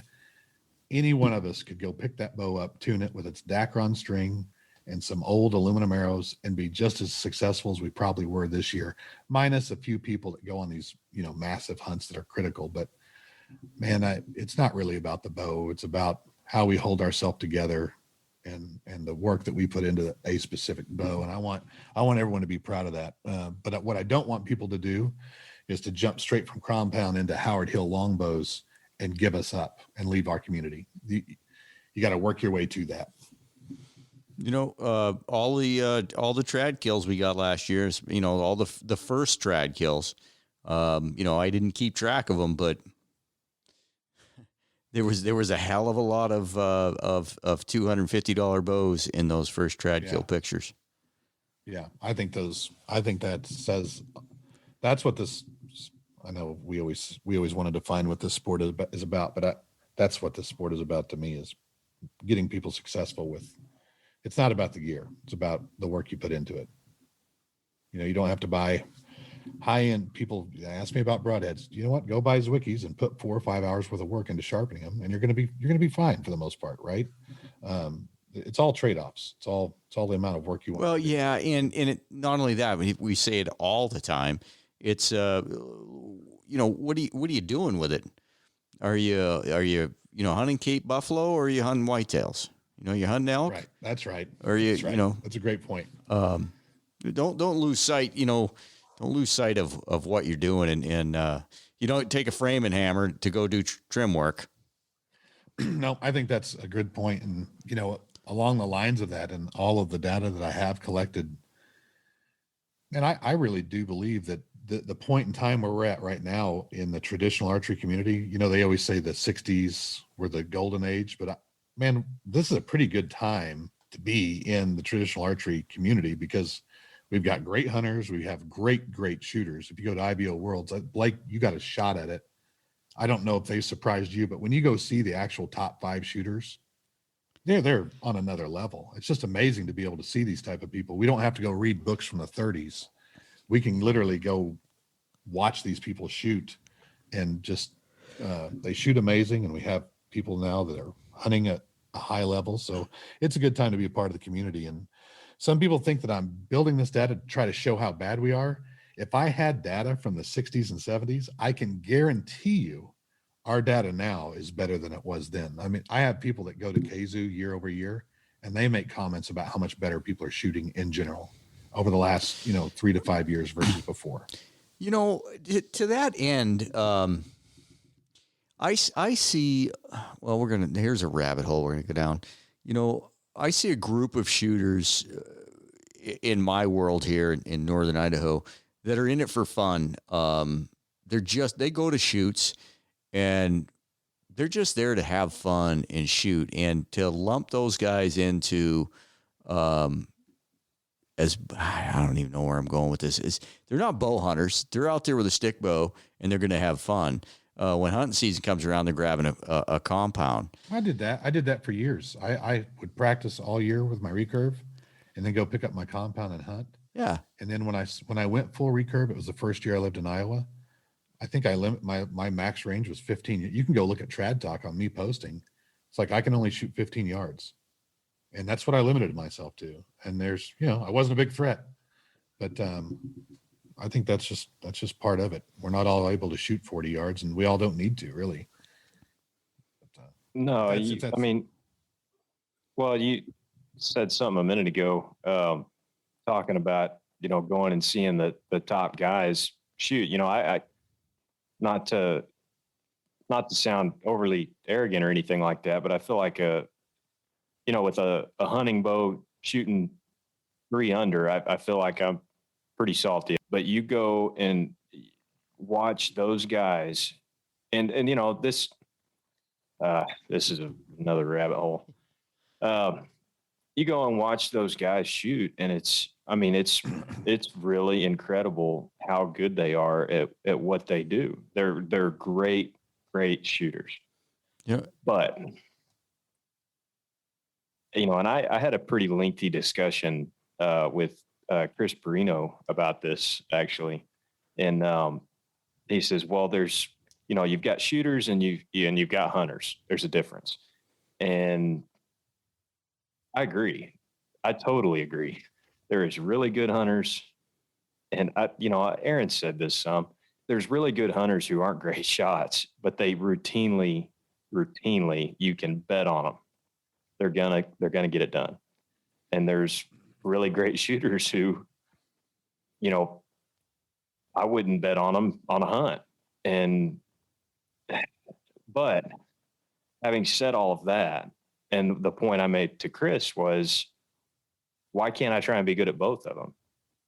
Why can't I try and take things from Chris Perino or whoever else, some of the best hunters in the world, and take the knowledge from them and go to a Dwayne Martin or whoever, John Dimmer or whoever, and get advice from those guys on, obviously how they shoot is going to differ from the way that I shoot just due to, right, how I hunt. But why is it so crazy to think that you can't try to be really good at both? We're the only community that thinks that way. It's odd to me because, even the freaking Marine Corps thinks you need to be able to hit what you're engaging. Simple as that, right? And compound community, you go watch Knock On. What's the first thing they talk about? You want to be a good hunter. You have to be able to make contact with the animal. There's no doubt. I'm sure there are examples. Everyone always says the same thing. There are hunters that aren't good shooters, and their shooters aren't. That's a rare exception. You put Dave Wallace, who's got ice in his veins, shooting in front of 200 people in a tree stand, he'll drop a deer. So will Dwayne Martin. These guys were hunters that got into 3D, and they've got ice in their veins. That's what makes them to be able to stand up in front of hundreds of people and represent their country, and with cameras in their face and put it right down the center. They can hunt. I know them personally. They can put animals down. There are exceptions to that, but we always talk about the exceptions. In general, would you take the Blake Hunter that's a 130 shooter, or would you take the Blake Hunter that's a 270 shooter? Same skill set, same physical fitness level, same emotional game. I'll take the better shooter. Obviously, but do you have to be a great shooter to be a great hunter? No. Get closer. I just said for years, I limited myself to 12 and 15 yards. I don't feel like I missed a lot of opportunities. So yeah, how many times you hear guys, high level guys, talk about whitetails and say like their average shot is 17 yards? Yeah, that's right. I mean, compounds. I'm talking across the board. It's not generally a long range. No, it's a close game. No, I guess my point being, and I, obviously I don't know Dwayne and those guys, so I can't speak on, their hunting side of things at all. But just in general, like I understand that there's no argument from me that making a high pressure 3D shot in front of 200 people is much different than making a high pressure shot in a tree stand on a deer. But more of what I'm talking about is, some of these guys who are great hunters that aren't great shots, they're going to put themselves in a position that's right to succeed time and time again. They know how to put themselves in a position to get close. And that's what I want to take from those guys. And, and like I said, it's not to say that Dwayne and those guys don't know how to do it too, because I'm sure they're great hunters. But my point being is, when I think of Dwayne Martin, I think of his wheelhouse is I want to go shoot with that guy. I want to go shoot targets with that guy. I want to go pick his brain about, is there anything you're seeing? Like, this is how I shoot, Dwayne. I'm not really going to change like my aiming method or anything like that. But if there's anything that you see that I could maybe improve upon or whatever, like, give it to me. And then when I go and talk to, a Jim Eckhout or whoever, I'm going to talk to Jim about, hey, reading sign and stalking and things like that, because, and I've never shot with Jim. I don't know. Jim may be a great shot, but my point being is I'm going to get the advice from the applicable people. Yeah, of course. It's one of many skill sets for hunting, but I don't know if it's the least important. I definitely know it's probably not the most important, but if you take any one of us and you just cut our shooting skill in half, it makes us a less effective hunter. That's all there is to it. Yep. No, that's an inarguable point. If you take any hunter and make them a worse shot, they're going to be a worse hunter. Right. And then people give Aaron trouble for these longer shots that he takes. Those aren't pot shots. And I must fight this battle once a week. When he shoots an animal that's 40 yards away, it's not a pot shot. I think everyone thinks, oh, he's just winging it and hoping he's hitting the animal. No, he'll stand there and hit that damn thing all day long. Well, and I think that's a skill set he had to develop. Well, and I think that's kind of, I'm not going to speak for Chris, but Chris is a great guy. I think that's kind of why Chris brought this conversation to attention, is because the shot I made on my aoudad was a long shot. And I think that he was under the impression that it was just like a poking a hope or whatever, but completely unethical. Wouldn't you say, Rob? I missed that. What's that? He said if I did it, it was completely unethical. Oh, absolutely. Absolutely. I'm not sure I want him on the podcast. No, I guess, and I think he was under the impression maybe that it was just a poke and a hope, and I was like, no, dude, like I knew where to aim. Like I had a plan going into the shot. I wasn't just winging arrows around. And actually right before I drew my bow back, Scotty's standing right behind me and he said, do everything right. And that when I drew back, I had every intention of making a perfect shot. I was perfectly conscious. I wasn't blacked out, none of that. And, that's just the shot that was presented to me, and but it's just I guess I brought that up because Chris and I got into a pretty lengthy conversation, and I was just pretty frank about that. I take the shots that I'm confident I can make, whether that's, I'm not in this community or in this business to judge anybody for how they hunt, where they hunt, how far they shoot. I'm the wrong guy for that. I don't feel the same. I think there's some people that are new to hunting that aren't acclimated to killing animals. Oh, that's a good point. And I think it's, and that's not an insult. But they're just not acclimated to it yet. So you have a lot of these debates in that new space. You kill 15 or 20 animals and it's like pulling a tomato plant. We eat these things, right? If you're capable of shooting something at 40 yards, take the shot. I read a lot of old books. Most of my designs and my tests come from me reading old hunting books.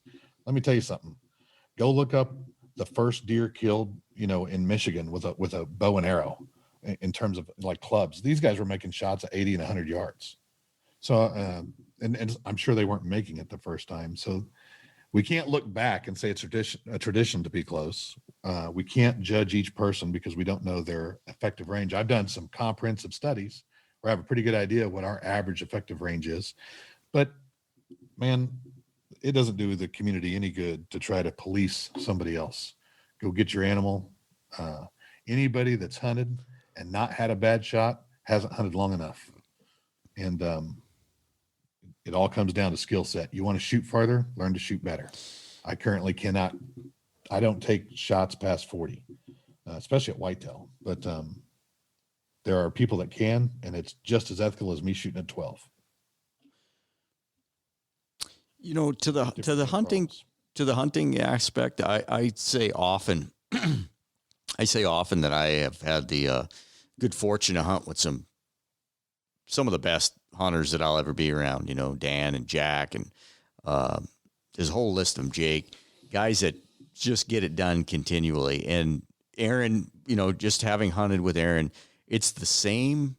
There's the one underlying factor in all of those people is that they're relentless. When, and I marvel at going back some years. Like I used to work for this guy, Jack, that was known as an elk killer with his bow year after year after year after year. He kills an elk every year with his bow. And people thought he had secret, it's like, oh, where's Jack hunting? They look for his pickup. Where's he hunting? The fact was that when your ass is in the sleeping bag at 3 o'clock, 2 o'clock in the morning, he's already been on the trail for an hour. I mean, that dude was hunting when everybody was sleeping, and he's killing elk where everybody else is wanting to hunt, but they're relentless. And I think that factor gets lost in sometimes in hunting. You can be good at a lot of things, but if you're not relentless, it doesn't. More confident. Yeah. I think that's a great point because we tend to want to say, oh, well, so-and-so has skill. They were born with this skill. And really, if you take performance and you say it's motivation, opportunity, and ability, it's one of those three things that give us our performance. Motivation can get you very, very far, and we all forget about. Look at Bish. Bish just sent me another picture. Bish, I made the comment yesterday on Instagram that if he ran out of deer, he'd go hunt mice. And the dude is motivated. He's in a tree stand all the time, hunting all the time. And they hunt hard, and they're motivated to do so. And man, we completely underestimate the motivation of some of these top hunters. And some of us don't enjoy hunting as much as they do. And nobody ever says that. Everyone wants to act like they're as good of a hunter as you pick the top hunter. You don't enjoy it as much as they do, or you would do it more. The average days that the internet archer spends in the field, at my estimation, is probably around 5 to 7 versus 90 or 140. So there's this big gap, and man, I'm going to get so much hate. I shouldn't bring up new hate topics on podcast. Come on, bring it. But if you don't enjoy hunting as much as someone who hunts all the time like Bish, you're probably not going to take as many animals because you're not putting as much work in, right? And Bish doesn't have fancy gear. Bish doesn't have $300, broadheads and fancy arrows. Bish just goes all the time. He hunts hard. He knows how to pattern animals no matter where he goes, and he gets after it. And some people just love to hunt more than others. And that's okay. And that's the bottom line. There's nothing wrong with it. No, my God, that's okay. Yeah. But yeah. I mean, Let's stay in your lane, bro. Yeah, exactly. that's that's where my butt was going. Yeah, but, I mean, it's I don't know why it's so hard for us to grasp that. Some people just hunt a lot more because they enjoy it more. Most people don't enjoy hunting. You can watch the excitement in October on Facebook and then watch it taper off. How many people are hunting in December? They're all gone. All the people that are, all the people that make fun of Sitka clothes in September and October, they're never, I never see their little selfies when it's 20 below and 15-mile-an-hour winds in December. There's a different level of motivation, and we're all there for different reasons. I know we all like to say this is what hunting is. That's what hunting is. It's all different to each one of us, and I'm not going to judge anybody, but you have a different level of passion. I don't think there's anything wrong with that. We just have to recognize it. If it was any other sport, it'd be okay to go, well, Blake likes football a lot more than I do. And nobody would think of you a lesser person, right? But for some reason, when it comes to hunting and social media or whatever it is that we communicate, we all want to come off as the Navy SEAL of the traditional archery world. And we're not. That's a good point. We're not. We're not even in the top 50%, let alone the top 5%. And then we want to gun down. Yeah, but if you get the angle of that camera just right, you can be in that top 5%. Right? You can be an extreme bow hunter, and you can be doing hardcore stuff. And you mean the fake it till you make it? Yeah, there you go.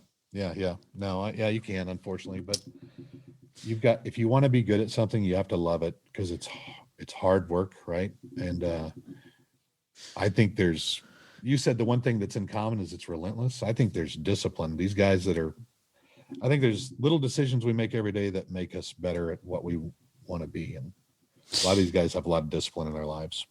Just so I'm not judged, we talked longbows. Now we talked recurves. If you would like to talk about metal riser bows, I'm cool with it. You want to go on well, let's talk about the Buffalo you owned for so long. That's right. So long. It was about 3 months. I couldn't shoot the damn thing. You couldn't shoot a buffalo? It felt weird. His hands got cold. It was weird. It had no soul. I don't know. I'm not saying. Metal risers are inherently colder than wood risers. Well, they are for sure. They are colder. The reason I ended up with that Buffalo was because I took it on part on trade with that piece of crap bow that I bought brand new. Oh, is that right? Yeah, that's how I ended up with it. And I hung out with it for about 3 months and sent it on its way to somebody. So, I mean, are we talking advantages, disadvantages? Oh, I just wanted to throw it out there. I don't care if you talk about them or not. I mean, so all the things we talked about with wood bows, you can adjust a metal bow to have more mass. You can put the mass where you want it. You can go buy $250 WNS limbs, and I call it the Camaro primer gray, but that's how old I am.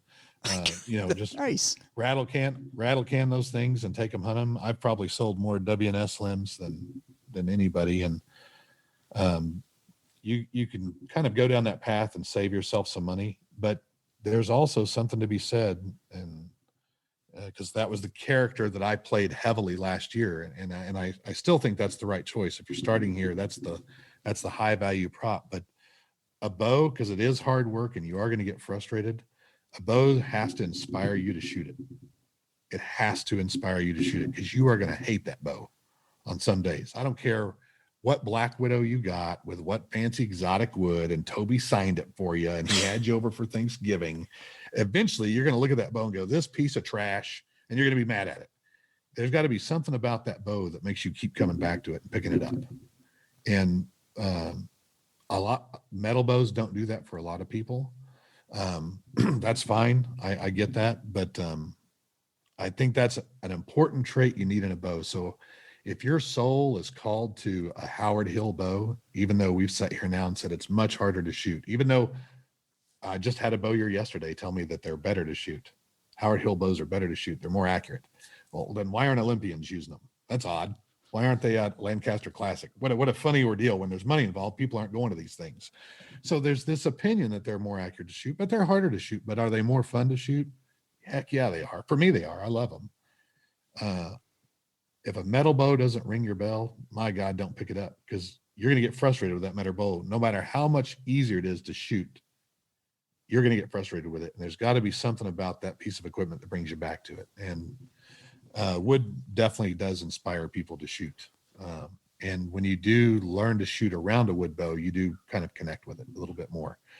But metal, you can change the grips out, change the limbs out, change your springs. You're going to get a faster bow. The cheapest limbs in ILF are faster than some of the most expensive wood limbs you can get. That's just the way life is. It's definitely easier, but they're not as pretty. Well, and I'll say one thing. Romance. For some people getting into it, if you're not already kind of technically sound in archery, or at least somewhat, I'm just speaking for myself here. If you didn't come from a compound and make your own arrows, and what in the world? What the hell's going on? This happens every time I do a podcast. What was on his leg? What the hell are you doing? My back was itching. I'm scratching my back. That's what you were doing? Yeah. My God. I thought we were a fans sure? only page for a second.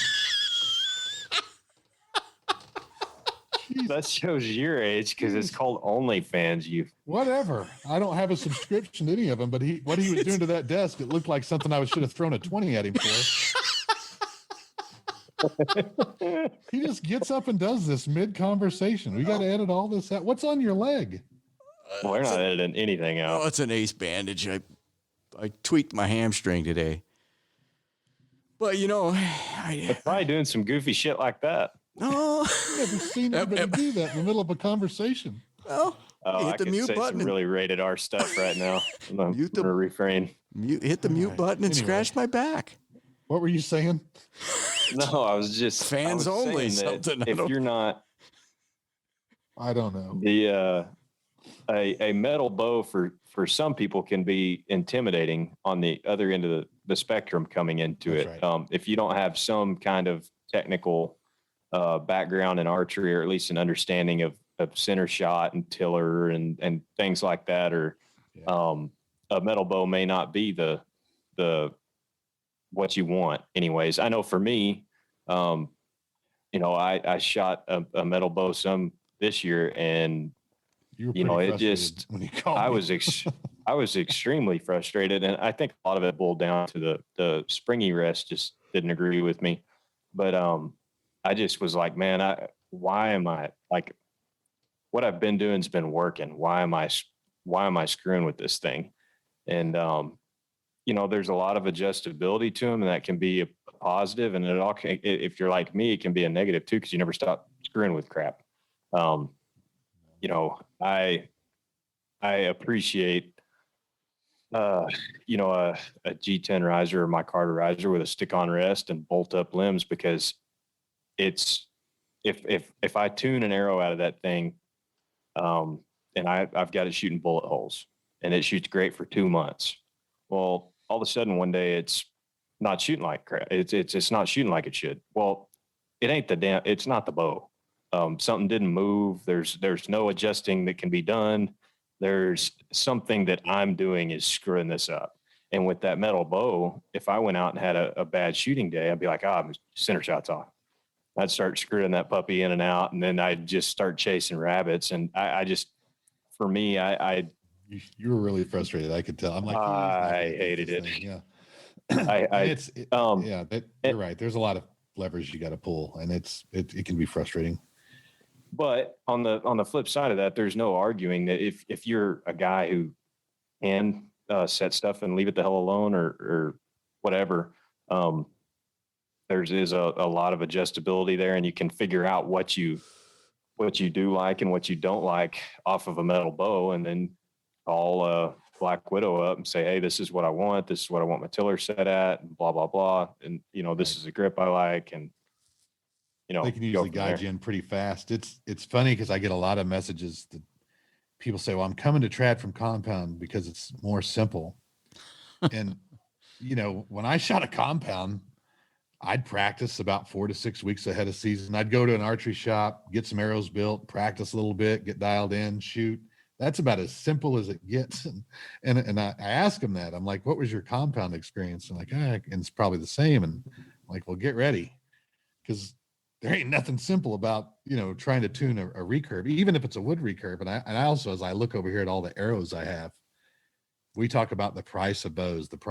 You're going to spend 10 times more on freaking arrows than you ever will on bows. I don't know a single trad archer that doesn't have a dirty little secret of, $1.2 million worth of arrows in his wife. And he brags about having one man with one bow, and he's got all these arrows, but buckets and buckets and buckets of arrows and field points and fletching and trying to get it tuned. So it's a slippery.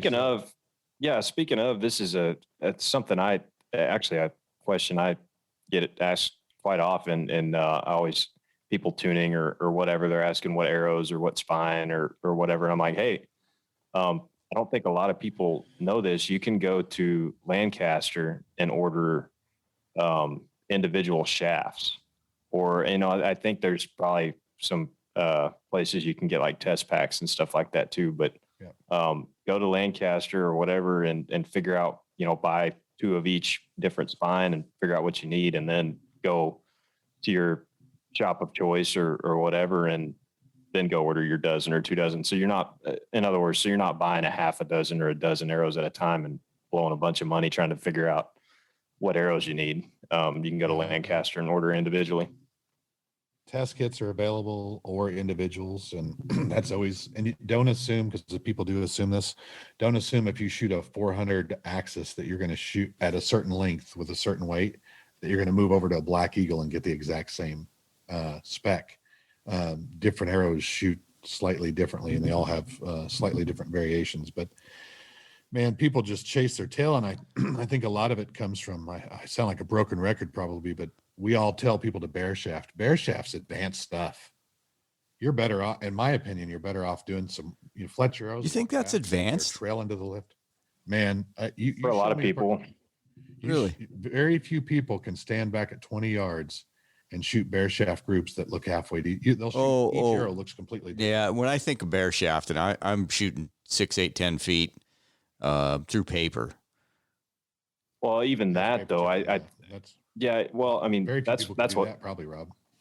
Yeah, I would agree too, because I mean, literally anything you do can give you an inch tear one way or another, and you can chase your tail for days and weeks trying to figure out what the hell's going on. If you shoot 5 shots in a row and you tear an inch weak every shot, and then you go and trim some off your arrow, and then now you're tearing 2 inches stiff, and it just, anything in your form can really cause some issues. Rob, you've been shooting long enough, and you shot the same way for years and years and years, so it's probably not an issue. But even myself, if I go out, like when I'm tuning, I don't base my tune off of one day, right? I go out and I base my tune off of a week or two of shooting, and I do similar to what Rob does, is I shoot a bear shaft through paper, and then that's kind of my rough starting point, and then I walk back tune with a bear shaft after that, the 40 yards, and kind of dial it in from there with brace side or whatever else. But no, that's a good point. If you're new, number one, you probably don't need to be worrying about tuning for a little bit anyways. But if you are kind of to the point where you have some level of consistency, don't start off bear shaft tuning, because you're going to pull your hair out. Yeah, that's probably a good point. We lose a lot of members of our community to that. I think it's a barrier to entry. People get frustrated and shoot fletched arrows through paper at 6 or 8 feet, and if you can get pretty close to a bullet hole, as long as you're just shooting field tips and not broadheads, I'm assuming this is all done in the off season, right? So just get yourself close through paper with fletch shafts, and that's gonna be real. I mean, good enough to 20 yards to really start kind of honing some things in and figure out, aiming methods and whatever else. You back up. If you start seeing your arrows move to the left, you're knock right. If you see your arrows as you back up trend to the left, it's the opposite, right? You're knock left and weak. And don't listen to TradLab. Don't start with 3-inch 4x fletch. Put 5-inch feather, big, giant, loud 5-inch feathers in the back of there. They're gonna. That was good. That was going to be my. stabilize. Yep. That was going to be my next thing. Is starting out, I shot 5-inch feathers, and I think that was beneficial. And now I shoot much smaller feathers or vanes or whatever. And yeah, but big 5-inch feathers, shoot those puppies through paper and just get her close. Roll with it. Yeah, and yellow. In all my testing, I found yellow to be to fly better. Yellow to be. Yeah, yellow is the one color that deer can see really, really easily. Of course it is. But no, I do think we lose a lot of new people, not because of the bows or the sighting systems. When you watch social media, people get really frustrated trying to tune arrows. And what does everyone tell them on Facebook? I bear shaft up to 40. 100% right. See these people log in live. Yeah. And the people that do that. Yeah, the amount of people that say that and can actually do it is a very, very small percentage. Is there's, like I said, there's plenty of days that I go out and grab a bear shaft and whatever I'm doing that day is just goofy. And I mean, you're talking about like, goofy. You start talking about shooting a bear shaft at 40 yards, you do anything goofy and you're going to start putting holes in the fence and have to sneak into your neighbor's yard to go get your arrow. And don't ask me how I know that. Yeah, I think that if new archers are taking that, man, there's nothing wrong with 5-inch feathers and getting it close until you can only tune your arrow as good as your form allows you to. Worry about alignment first. Get that arrow flying somewhat right and just focus on your alignment. Everything will take care of itself after that. Hey, yep. We're coming up on good points. We're coming up on 2 hours, believe it or not. Wow. I want to hear a little bit about your arrows first. I have yet to talk to you about your arrows. But before we go, I'd like to hear a little bit about, they don't really look traditional to me. There's a lot of work into them. They look like really tweaked. Like the $6 million man is not really, he wasn't really a man. So and I see your arrows. So tell me what your arrows are about. So I started an arrow study last year around spring, actually around this time. And I've studied every aspect of arrows over the last year. And one aspect that jumped out at me was longbows that are not cut to center got less penetration in general, regardless of arrow used. And, you saw the high-speed film, I think the Push released, what was showing arrows coming out of center cut bows that were stabilizing super fast. Well, whenever you're not cut to center, you have to have that weaker shaft to get around your bow.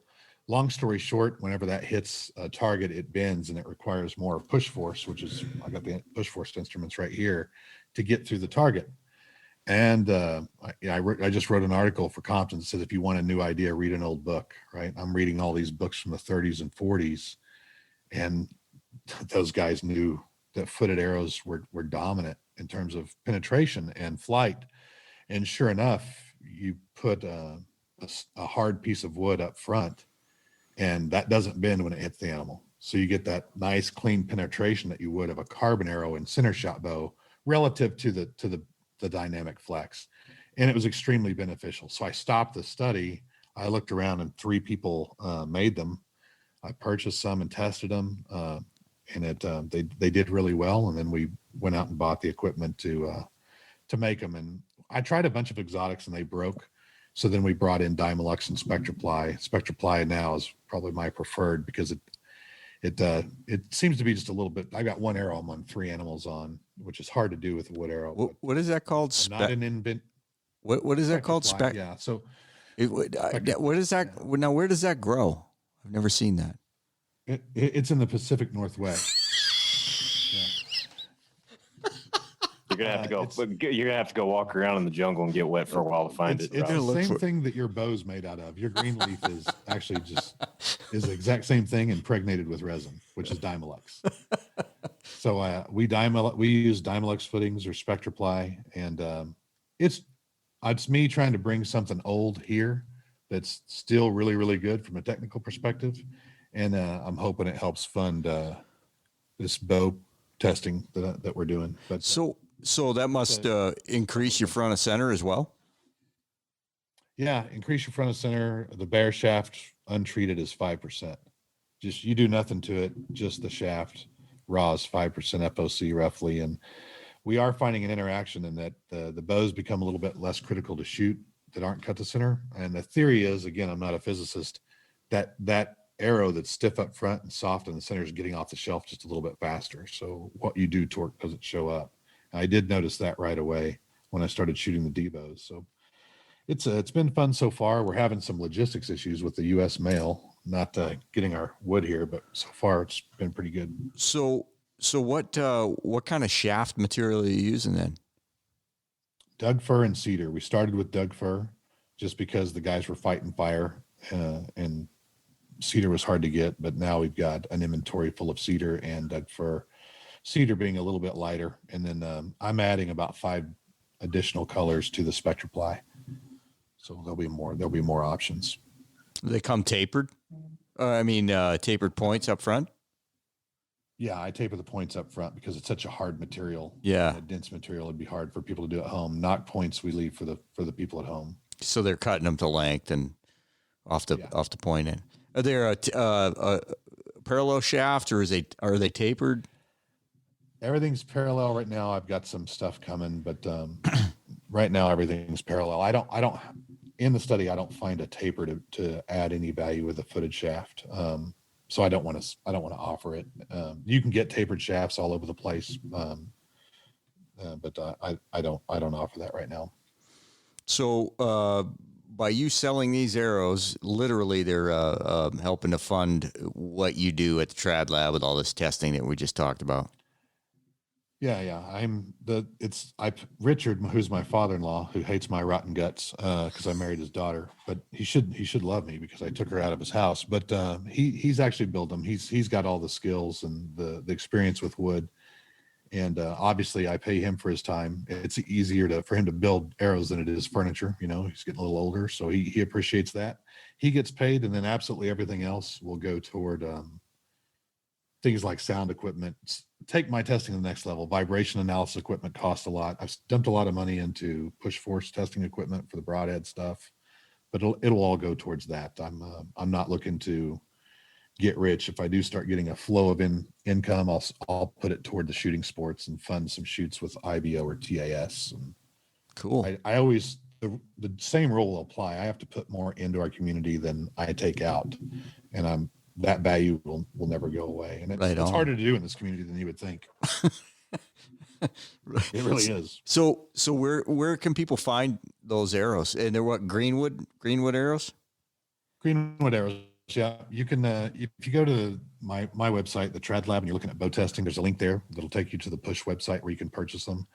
Right now, that's the only place they're available. We're, as other people want them, we'll start distributing them. But if you go to the Push website, you can purchase a test pack, as Blake just brought up, which is a smart choice because if you've never shot footed wood, it's not your typical spine. For me personally, and it'll be different for everyone, I have to add 10 pounds to whatever my normal wood spine is in terms of spine to get it to tune right. Wow. So for example, my 46 pound Super D, which is not a fast bow, I shoot 65, 70 spine out of it. No kidding.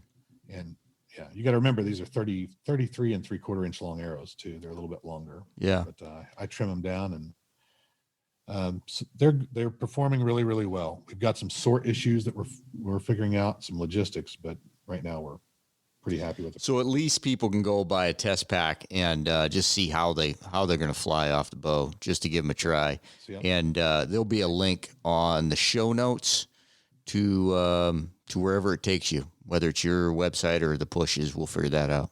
Yeah, take them to the Push. That's awesome. I appreciate it, guys. Yeah, absolutely. Yeah, no, I don't know how much y'all ever shoot wood arrows, but knowing you, I know if you're a guy who's big into wood arrows and likes wood arrows, that there's probably not a better option. Just knowing how much work and how much time you put into that stuff and researching it. So. Well, and they look sexy too. We built a little over 800 bad arrows before we got good arrows, and it was there was a few moments in time you're like, what did I sign up for here? It's because it's wood joinery work that you're doing, right? To get that joint perfect, we had to build a lot of jigs, but we finally got it down now that I feel like we're dialed in and putting out really good product consistently. We have more fallout right now from cutting front tapers than we do the joinery work, so I'm pretty happy with that. What? Give us an Yeah, idea. I would imagine that's. Go ahead, bud. I was just going to say, I would imagine that that's a extremely important part of wood arrows is that taper. That taper is, and you've got a finished shaft that Richard, my father-in-law sounds just like Foghorn Leghorn. He's I love 6'3". He talks just like Foghorn Leghorn, to give you a painted picture I love it. of my father. And this is an Oklahoma family that I married into, and he works hard on these arrows, right? And I'll be tapering them, and I'll have a tear out, and my God, man, he can make it rain with cuss words. I said, son.